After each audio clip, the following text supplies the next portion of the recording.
नमस्कार।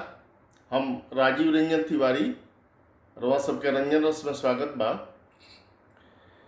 केंद्र सरकार में मोदी जी के प्रधानमंत्री बनले 1 साल फिर हो गई, यानी 6 बरिस हो गई। अभी 1 साल की उपलब्धि गिनावे खातिर भाजपा में कुल प्लान चल रहा बा। होता कि वर्चुअल रैली हुई आ 10 करोड़ लोग के घर तक डायरेक्ट पहुंचल जाई, ओके कुल प्लान बन रहा बा। इ प्लान के सुनला के जानला के बाद हमरा यह समझ में आवता कि गांव में एगो खिस्सा कहल जाला, हसुआ के बिया हमें खुरपी के गीत। हम हंसतानी, रुआ सबके हंसला के काम नहीं है। ये हसुआ के बिया में खुरपी के गीत गावल जाता। पूरा दुनिया में कोरोना, भारत में सबसे ज्यादा तेजी से कुल मामला बढ़ल जा रहा बा। लगातार लोग के मौत हो रहा बा। आई में जश्न के तैयारी। हम इनमें केहू के बुराई शिकायत नहीं करत, खाली अपने आप बुझला के काम बा आ उपलब्धि बतावे खातिर कुल प्लान चल रहा बा।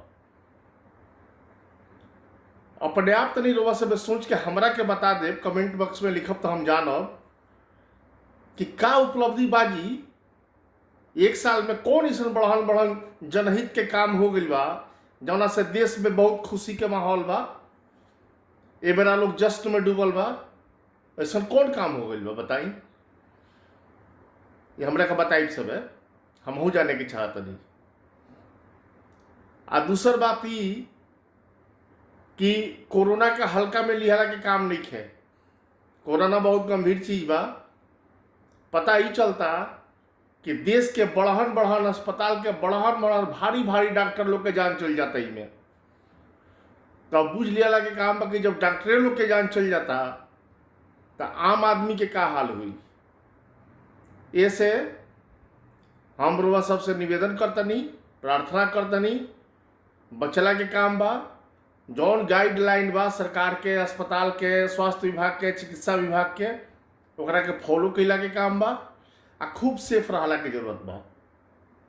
बाकी काम बाद में हो जाई, सेफ रहल सबसे पहले जरूरी काम बा। आ तीसर बात ई का एक रहला कि राजनीति खूब हो रहल बा। ये लॉकडाउन के बहाने आ कोरोना के बहाने राजनीति खूब होता। सत्तारूढ़ पार्टी जोन बिया वो विपक्ष के दबावे के लगातार कोशिश में लागल बिया। लेकिन स्थिति बा कि विपक्ष लगातार निखरत जाता।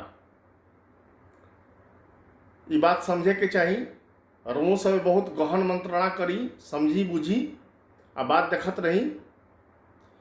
बहुत बहुत धन्यवाद रुआ सबके हमारे वीडियो देखत नहीं।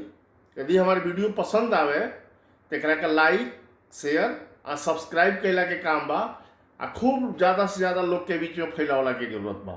बहुत बहुत धन्यवाद।